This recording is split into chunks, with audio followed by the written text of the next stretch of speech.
साथियों, क्या एक अकेला इंसान, एक सुबह की योजना और कुछ मिनटों का समय पूरी दुनिया का इतिहास बदल सकता है? जी हाँ, 11 सितंबर 2001 दुनिया का एक बिल्कुल आम दिन। लोग अपने ऑफिस जा रहे थे, बच्चे स्कूल, और न्यूयॉर्क की सड़कें रोज की तरह ही व्यस्त थीं। लेकिन जैसे जैसे घड़ी सुबह 8 बजे के करीब पहुंची, दुनिया एक ऐसे अंधेरे, ऐसे डर में डूबने गई जिससे मानव इतिहास फिर कभी पूरी तरह बाहर नहीं निकला। नमस्कार साथियों, स्वागत है आपका अपने चैनल कहानियों के भंडार में।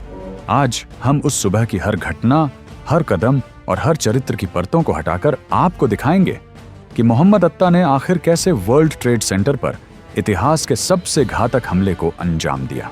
तो चलिए शुरू करते हैं इस भयावह, रोमांचक और सच्चाई से भरे सफर को। 11 सितंबर 2001 की सुबह। शुरुआत बिल्कुल सामान्य थी, लेकिन कुछ ही घंटों बाद यह तारीख मानव इतिहास के सबसे दुखद और भयावह अध्याय में बदल चुकी थी। न्यूयॉर्क का वर्ल्ड ट्रेड सेंटर, जिसे पूरी दुनिया आर्थिक शक्ति का प्रतीक मानती थी, जब दो विमानों से टकराया तो वह कुछ ही मिनटों में धुएं और राख का ढेर बन गया। उस दिन सिर्फ इमारतें ही नहीं गिरीं, बल्कि 2600 से ज्यादा लोग, उनके परिवार, उनके सपने और अमेरिका की सुरक्षा व्यवस्था पर भरोसा भी ढह गया था। इसके बाद पेंटागन पर हमला और पेंसिल्वेनिया में हाईजैकिंग को रोकते हुए भी लगभग 40 लोगों ने अपनी जान गंवा दी थी। 9 नवंबर मेमोरियल इमारत में कुल मिलाकर इस हमले में लगभग 2983 लोगों की मौत हुई थी। प्रसिद्ध पुस्तक the only plane in the sky, the oral history of 9 नवंबर में गैरेट एम ग्राफ लिखते हैं कि उस दिन 3000 से अधिक बच्चों ने अपने माता पिता खो दिए और लगभग 100 बच्चे ऐसे थे जो हमले के कई महीनों बाद पैदा हुए और कभी अपने पिता को देख भी नहीं सके। उस दिन जिसने भी यह खबर सुनी, उनका दिल दहल उठा था। उसी दिन सुबह कंफर्ट इन होटल के कमरा नंबर 233 मोहम्मद अत्ता उठता है और अपने साथी अब्दुल अजीज अल उमरी को फोन करता है। नहाने के बाद वह नीली कमीज और काली पैंट पहनता है। फिर अपने लैपटॉप पर वह वसीयत खोलता है जो उसने 1996 में लिखी थी।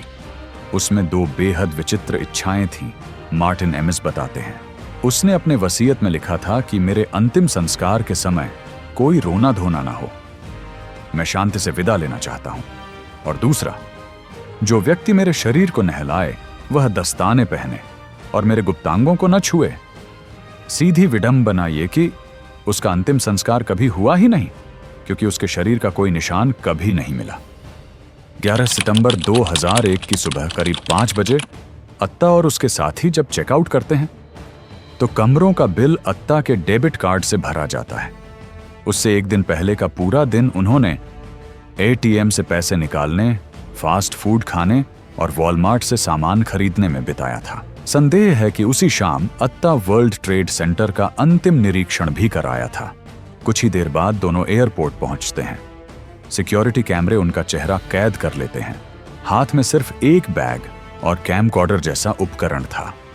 मेटल डिटेक्टर पर कुछ भी संदिग्ध नहीं मिलने पर उन्हें जाने दिया जाता है। 6 बजे दोनों यूएस एयरवेज फ्लाइट 5930 में बैठते हैं। 19 सीटों वाले इस विमान में सिर्फ 8 यात्री थे।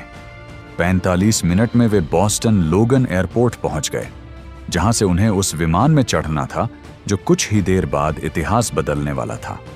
अमेरिकन एयरलाइंस फ्लाइट 11, जिसमें 581 यात्री, 9 क्रू सदस्य मिलकर कुल 92 लोग थे। उसमें वो लोग बैठ गए और लगभग 7:59 पे विमान टेक ऑफ के लिए तैयार हो गया। लेकिन क्या आप जानते हैं कि आखिर मोहम्मद अत्ता था कौन? आइए बताता हूं। अत्ता का जन्म 1 सितंबर 1968 में मिस्र के काफर अल शेख में हुआ था। टाइम मैगजीन में प्रकाशित एटलस ओडिसी लेख में लेखक जॉन क्लॉड एक दिलचस्प विवरण सामने लाते हैं कि परिवार के मुताबिक वह बहुत ही शांत, पढ़ने वाला और शतरंज खेलने वाला बच्चा था। वह हिंसा से कोसों दूर रहता था। उसकी हाइट लगभग 5 फीट 7 इंच थी। काहिरा विश्वविद्यालय से वास्तुकला इंजीनियरिंग की डिग्री पूरी करने के बाद वह आगे की पढ़ाई के लिए हैम्बर्ग, जर्मनी चला गया। लेकिन 90 के दशक के मध्य के बाद उसके विचार बदलने लगे। वो विद्यालय से ज्यादातर गायब रहने लगा। पूछने पर उसने अपने साथियों से कहा कि वह हज पर गया था। लेकिन हज से लौटने के बाद उसकी सोच और जीवन शैली अचानक बहुत बदल गई थी। जर्मन खुफिया एजेंसियों का मानना है कि शायद इसी दौरान वह कट्टरपंथी नेटवर्क और आतंकवादियों का हिस्सा बन गया था। 3 जून 2000 को अता पर्यटन वीजा पर प्राग पहुंचा। केवल 1 महीने के भीतर ही उसने अपने कुछ साथियों के साथ वेनिस का रुख किया, जहां उन्होंने हॉफमैन एविएशन इंटरनेशनल में फ्लाइंग ट्रेनिंग लेना शुरू कर दी। करीब 4 महीने चलने वाले इस प्रशिक्षण कार्यक्रम के लिए पूरे समूह ने मिलकर लगभग $40,000 का भुगतान किया था। 21 दिसंबर तक अत्ता और उसके साथी पायलट लाइसेंस हासिल कर चुके थे। 11 सितंबर 2001 सुबह 7:59 पर फ्लाइट 11 बोस्टन लॉगन एयरपोर्ट से उड़ान भरती है। शुरुआत में अत्ता एयर ट्रैफिक कंट्रोल को जवाब देता है और उनके सारे निर्देश का पालन भी करता है। लेकिन 8:13 सुबह के बाद अचानक संपर्क टूट जाता है, क्योंकि तब तक अत्ता और उसके साथियों ने प्लेन पर अपना नियंत्रण बना लिया था। विलियम आर्किन के अनुसार अत्ता और उसके साथियों ने चाकुओं और हिंसा का प्रयोग करके 8:18 पर flight attendant BT Ong Boston reservation centre call कॉल करती है और बताती है कि वह विमान के पिछले हिस्से में स्थित जंप सीट से कॉल कर रही है। कॉकपिट जवाब नहीं दे रहा। बिजनेस क्लास की 9B सीट पर बैठे डैनियल ल्यूइन पर चाकू से हमला किया गया है। इसके अलावा उन्होंने यह भी बताया कि 10B पर बैठा एक व्यक्ति इस समय कॉकपिट के अंदर है। 8:26 पर विमान अचानक न्यूयॉर्क शहर की ओर मुड़ जाता है। तभी दूसरी अटेंडेंट स्यूनी रिपोर्ट करती हैं कि विमान बहुत तेजी से नीचे जा रहा है। मैं इमारतें देख पा रही हूँ, मुझे पानी साफ दिखाई दे रहा है। Oh my God. और फिर एक तेज धमाके के साथ कॉल कट जाती है। करीब 8:46 के आसपास flight AA-11 world Trade Center के उत्तरी टावर के 93 से 99वीं मंजिल के बीच में टकरा जाता है। विमान में मौजूद लगभग 10,000 गैलन जेट ईंधन पूरी इमारत में आग की नदियां बहा देता है और लोग सीढ़ियों में, गलियारों में, ऑफिसों में हर जगह फंस जाते हैं। धुआं, चीखें, घबराहट सब एक दूसरे में घुल जाते हैं।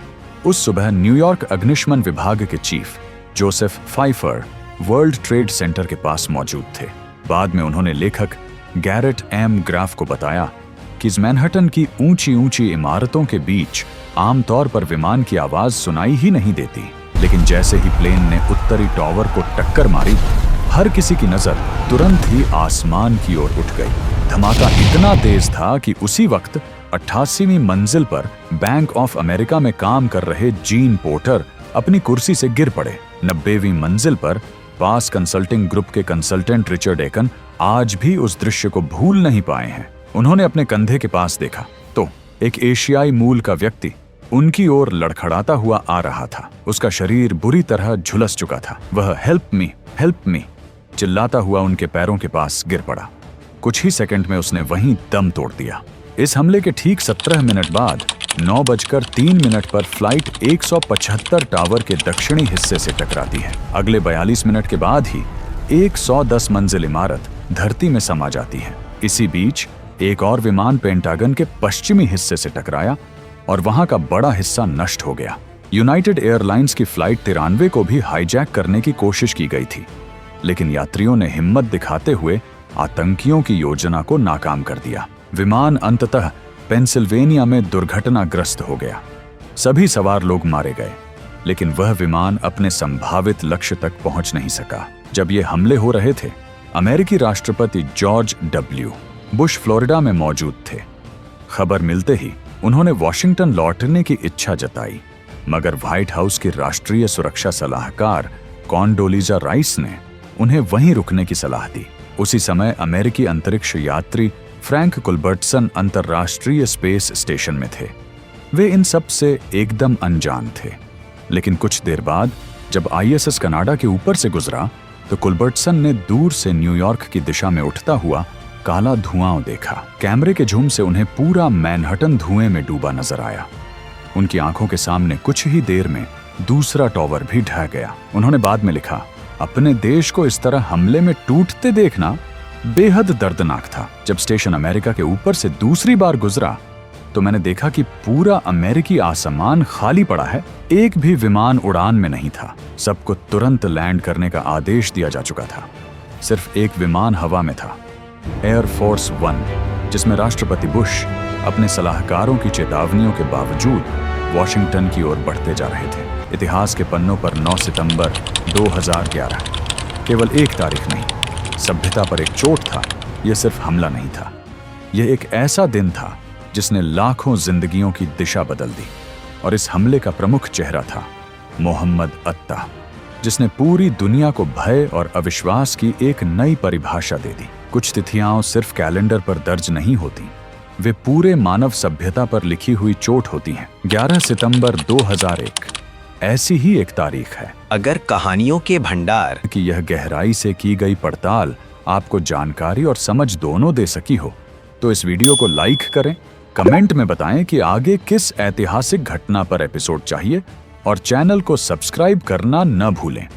क्योंकि कहानियों का भंडार इतिहास नहीं सुनाता, उसे जीवंत कर देता है।